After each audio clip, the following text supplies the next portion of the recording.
नमस्कार, स्वागत है आपका द न्यूज पर। मैं हूं आपके साथ शिप्रा सैनी। नरेंद्र मोदी के तीसरी बार भारत के प्रधानमंत्री के तौर पर शपथ लेने के बाद पहली बार कोई राजकीय अतिथि जो है वो भारत पहुंचा है। जी हां, हम बात कर रहे हैं बांग्लादेश की प्रधानमंत्री शेख हसीना की, जो 2 दिवसीय भारत के दौरे पर नई दिल्ली पहुंची और देश के प्रधानमंत्री नरेंद्र मोदी ने उनका स्वागत किया। यहां तक कि पीएम मोदी ने न सिर्फ शेख हसीना का स्वागत किया बल्कि हैदराबाद हाउस में दोनों नेताओं के बीच द्विपक्षीय बातचीत भी हुई है। ये तस्वीरें अपने आप में काफी अहम है, काफी खास है, क्योंकि शेख हसीना हाल ही में जब 4 जून को रिजल्ट आया उसके बाद प्रधानमंत्री ने नरेंद्र मोदी ने प्रधानमंत्री के तौर पर शपथ ली, तब भी वो भारत आई थी, शपथ ग्रहण समारोह का हिस्सा बनी थी और उसके ठीक बाद वो एक बार फिर से भारत आई हैं। 2 दिवसीय ये उनका दौरा है।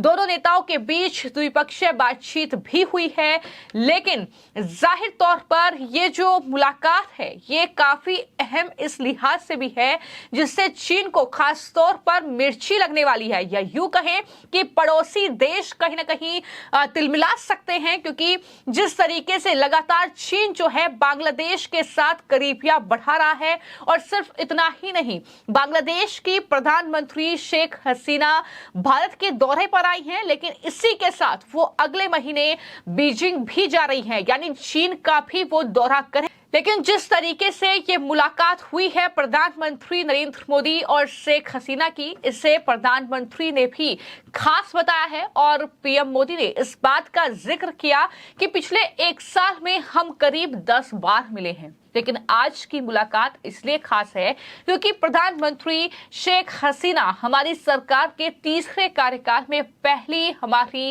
राजकीय अतिथि हैं। पीएम मोदी ने द्विपक्षीय वार्ता में क्या कुछ बातचीत हुई है उस बात का जिक्र किया। जब स्टेटमेंट उनकी तरफ से दिया गया तो कहा गया कि बांग्लादेश हमारी neighbourhood first policy, act east policy, vision Sagar और इंडो पैसिफिक विजन में हमारे साथ संगम रखता है। बांग्लादेश भारत का सबसे बड़ा डेवलपमेंट पार्टनर है और बांग्लादेश के साथ अपने संबंधों को हम और ज्यादा प्राथमिकता देते हैं। मैं बंगबंधु के स्थिर, समृद्ध और प्रगतिशील बांग्लादेश के विजन को साकार करने में भारत की प्रतिबद्धता को दोहराता हूं। ये बड़ी बात पीएम मोदी ने कही। इसी के साथ इस बात का जिक्र भी किया कि दोनों देशों के बीच किस तरीके से बढ़ते वक्त के साथ रिश्ते भी काफी मजबूत हुए हैं। दोनों देशों के बीच भारतीय रुपये में व्यापार शुरू हुआ है। बांग्लादेश और भारत के बीच गंगा नदी पर दुनिया की सबसे लंबी रिवर क्रूज सफलतापूर्वक पूरी हो गई। इन तमाम बातों का जिक्र करते हुए किस तरीके से इस द्विपक्षीय बातचीत के बाद पीएम मोदी ने भारत और बांग्लादेश की गहरी मित्रता को कहीं ना कहीं एक तरीके से बखान किया है, किन मुद्दों पर बातचीत हुई है इसको कहीं ना कहीं जाहिर किया है। योर एक्सेलेंसी प्रधानमंत्री शेख हसीना, दोनों देशों के डेलीगेट्स, मीडिया के हमारे साथी, नमस्कार। मैं प्रधानमंत्री शेख हसीना जी का और उनके प्रतिनिधिमंडल का हार्दिक स्वागत करता हूं। वैसे तो पिछले लगभग 1 वर्ष में हम 10 बार मिले हैं, लेकिन आज की मुलाकात विशेष है क्योंकि हमारी सरकार के तीसरे कार्यकाल में प्रधानमंत्री शेख हसीना जी हमारी पहली स्टेट गेस्ट है। फ्रेंड्स, बांग्लादेश हमारी neighbourhood first policy, act east policy, vision Sagar और इंडो पैसिफिक विजन के संगम पर स्थित है। पिछले 1 ही वर्ष में हमने साथ मिलकर लोक कल्याण के अनेक महत्वपूर्ण प्रोजेक्ट्स को पूरा किया है। अखौड़ा अगरतला के बीच भारत बांग्लादेश का 6ठा क्रॉस बॉर्डर रेल लिंक शुरू हो गया है। खुलना मोंगला पोर्ट द्वारा भारत के उत्तर पूर्वी राज्यों के लिए कार्गो सुविधा शुरू की गई है। मोंगला पोर्ट को पहली बार रेल से जोड़ा गया है। 1320 मेगावाट मैत्री थर्मल पावर प्लांट के दोनों यूनिट्स ने बिजली उत्पादन शुरू कर दिया है। दोनों देशों के बीच भारतीय रुपये में ट्रेड की शुरुआत हुई है। भारत बांग्लादेश के बीच गंगा नदी पर दुनिया की सबसे लंबी रिवर क्रूज को सफलतापूर्वक पूरा किया गया है। भारत बांग्लादेश के बीच पहली क्रॉस बॉर्डर फ्रेंडशिप पाइपलाइन पूरी की गई है। भारतीय ग्रिड से होते हुए नेपाल से बांग्लादेश तक बिजली निर्यात ऊर्जा क्षेत्र में सब रीजनल सहयोग का पहला उदाहरण बना है। एक ही वर्ष में इतने सारे एरियाज में इतने बड़े इनिशिएटिव्स को जमीन पर उतारना हमारे संबंधों के स्पीड और स्केल को दर्शाता है। फ्रेंड्स, आज हमने नए क्षेत्रों में सहयोग के लिए फ्यूचरिस्टिक विजन तैयार किया है। Green partnership, digital partnership, blue economy, space जैसे अनेक क्षेत्रों में सहयोग पर बनी सहमति का लाभ दोनों देशों के युवाओं को मिलेगा। भारत बांग्लादेश मैत्री सैटेलाइट हमारे संबंधों को नई ऊंचाई देगी। हमने अपने फोकस में रखा है कनेक्टिविटी, कॉमर्स और कोलैबोरेशन। पिछले 10 वर्षों में हमने 1965 से पहले की कनेक्टिविटी को रिस्टोर कर दिया है। अब हम और अधिक डिजिटल और एनर्जी कनेक्टिविटी पर बल देंगे। इससे दोनों देशों की अर्थव्यवस्थाओं को गति मिलेगी। हमारे आर्थिक संबंधों को नई ऊंचाई पर ले जाने के लिए दोनों पक्ष सीपा पर बातचीत शुरू करने के लिए सहमत हैं। बांग्लादेश के सिराजगंज में एक इनलैंड कंटेनर डिपो के निर्माण के लिए भारत समर्थन देगा। फ्रेंड्स, 54 साझा नदियां भारत और बांग्लादेश को जोड़ती हैं। Flood management, early warning, drinking water projects पर हम सहयोग करते आए हैं। हमने 1996 के गंगा रिवर ट्रीटी के रिन्यूअल के लिए टेक्निकल स्तर पर बातचीत शुरू करने का निर्णय लिया है। बांग्लादेश में तीस्ता नदी के संरक्षण एवं प्रबंधन पर बातचीत के लिए शीघ्र ही एक टेक्निकल टीम बांग्लादेश का दौरा करेगी। फ्रेंड्स, रक्षा सहयोग को और मजबूत करने के लिए डिफेंस प्रोडक्शन से लेकर सैन्य बलों के आधुनिकीकरण पर हमारी विस्तार से चर्चा हुई। हमने काउंटर टेररिज्म, कट्टरवाद और बॉर्डर के शांतिपूर्ण प्रबंधन पर अपनी सहभागिता को मजबूत करने का निश्चय किया है। इंडियन ओशन क्षेत्र के लिए हमारी विजन समान है। इंडो पैसिफिक ओशन इनिशिएटिव्स में शामिल होने के लिए बांग्लादेश के निर्णय का हम स्वागत करते हैं। हम बिम्स्टेक सहित अन्य रीजनल और अंतर्राष्ट्रीय फोरम पर भी अपना सहयोग जारी रखेंगे। फ्रेंड्स, हमारी साझा संस्कृति और vibrant people to people exchanges हमारे संबंधों की नींव है।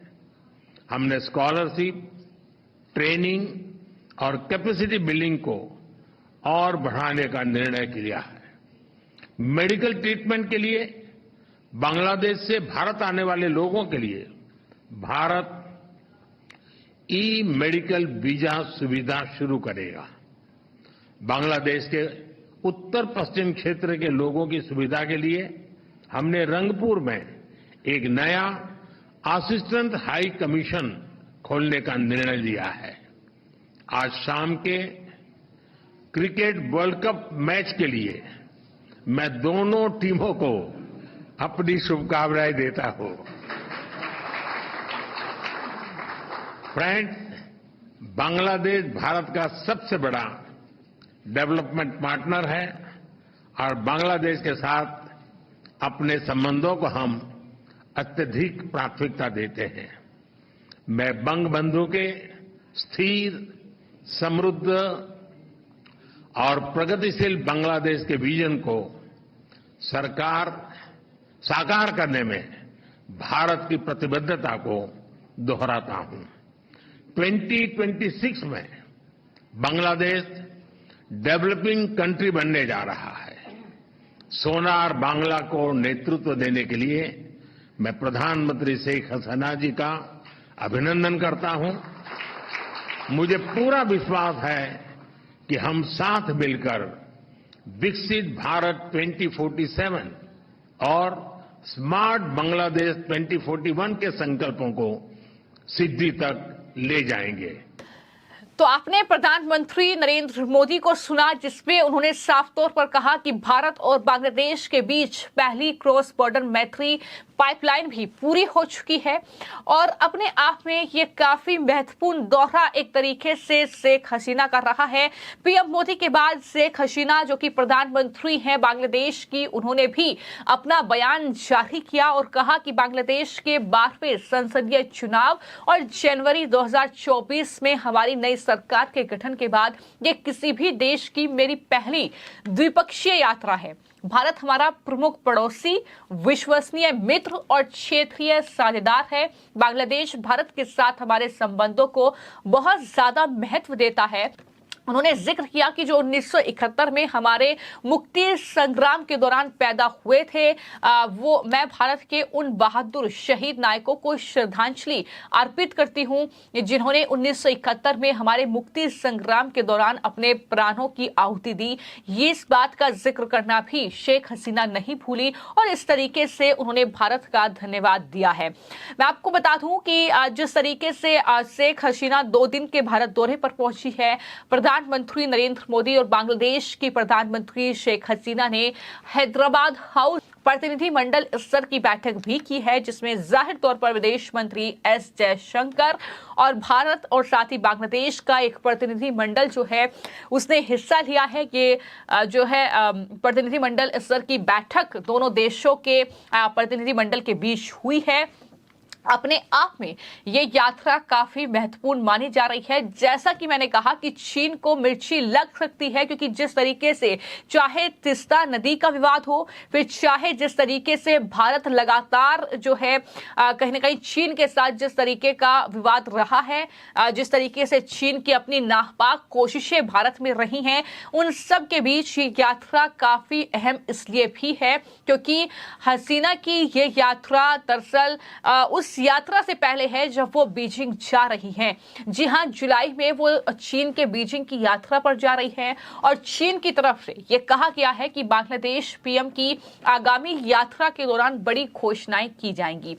ऐसे में जो राजनीतिक विश्लेषक हैं उनका ये मानना है कि प्रधानमंत्री हसीना भारत और चीन के रिश्तों की संवेदनशीलता को देखते हुए नई दिल्ली आ रही हैं ताकि उनकी बीजिंग यात्रा को लेकर कोई गलतफहमी ना रहे। जी हां, ये जानकारी जो है तमाम राजनीतिक विश्लेषकों की है। उनका ये मानना है कि जिस तरीके से भारत और चीन के रिश्ते वक्त के साथ कहीं ना कहीं जिस तरीके से एक अच्छे दौर से नहीं गुजर रहे हैं, तो ऐसे में अगर शेख हसीना वहां पर जाती हैं तो हो सकता है कि भारत इस पर कहीं ना कहीं प्रतिक्रिया दे। हो सकता है कि चीन की तरफ से कुछ ऐसे बयान दिए जाए, लेकिन सब कुछ ठीक ठाक रहे, इसलिए चीन जाने से पहले भारत के प्रधानमंत्री नरेंद्र मोदी से मुलाकात, उनका ये द्विपक्षीय बातचीत, उनका ये दौरा काफी अहम है, जहां पर कई मुद्दों को लेकर बातचीत हुई है।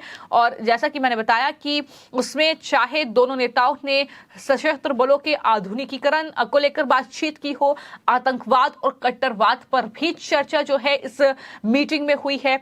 इसके बाद साझा बयान जारी किया गया और अब खबर ये भी है कि प्रधानमंत्री शेख हसीना ने भारत के प्रधानमंत्री को बांग्लादेश आने का न्योता भी दे दिया है। अब कब प्रधानमंत्री बांग्लादेश का दौरा करेंगे ये देखना अहम होगा, लेकिन फिलहाल इस मुलाकात के मायने कई हैं। लेकिन इसके बाद नजरें इस बात पर भी रहेंगी कि जब शेख हसीना चीन का दौरा करेंगी तो क्या कुछ उनकी जो बातचीत है, क्या कुछ बड़े कदम जो हैं वो चीन की तरफ से उठाए जाएंगे और क्या भारत को लेकर भी कोई कहीं ना कहीं कदम जो है वो उठाया जा सकता है, क्योंकि जिस तरीके से विवाद लगातार तीस्ता नदी को लेकर गहराता जा रहा है उस पर सबकी नजरें टिकी हुई हैं।